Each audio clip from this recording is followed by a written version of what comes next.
Robin, can you add something to this conversation?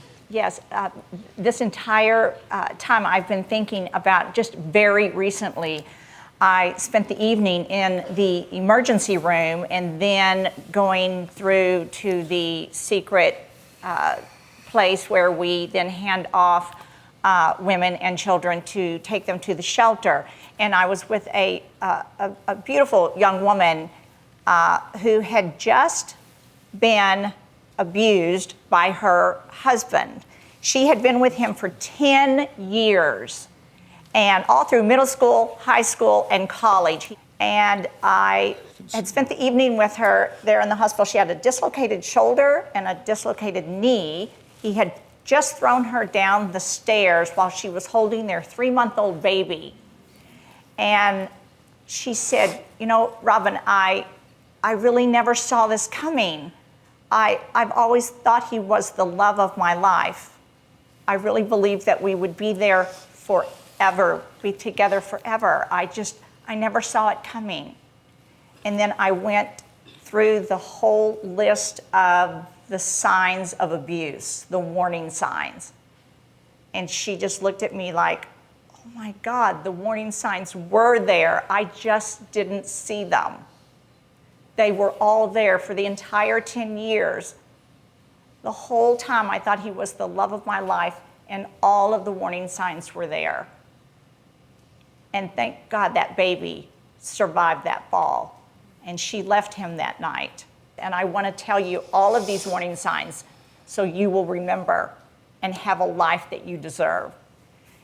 Very, very quickly, if you get a quick involvement in a relationship, that's very scary. They want to control you right away. If there's extreme jealousy, right away. If they have very controlling behavior once you start dating, threats of violence right away, abrupt mood change. One moment they're happy, the very next moment they're controlling, they're mad at you, they get very abusive verbally abusive. If they start breaking objects around you and just out of the blue, just start breaking objects, throwing them at you or around you. If there's use of force during an argument, they get mad, you're having an argument, and then all of a sudden they're using force. They're grabbing you, throwing you up against the wall, pushing their fingers into you, trying to jab your eyes, such as that. And if there's a history of them using past battering in other relationships, those are all signs of the fact that you are with an abuser. Every single one of those things is exactly accurate. You can say whatever you want, but you both know what's happening behind closed doors.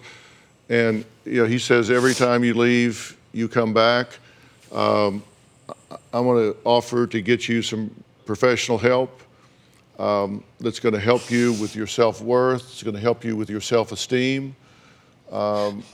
And as I said, you don't have to be in a relationship.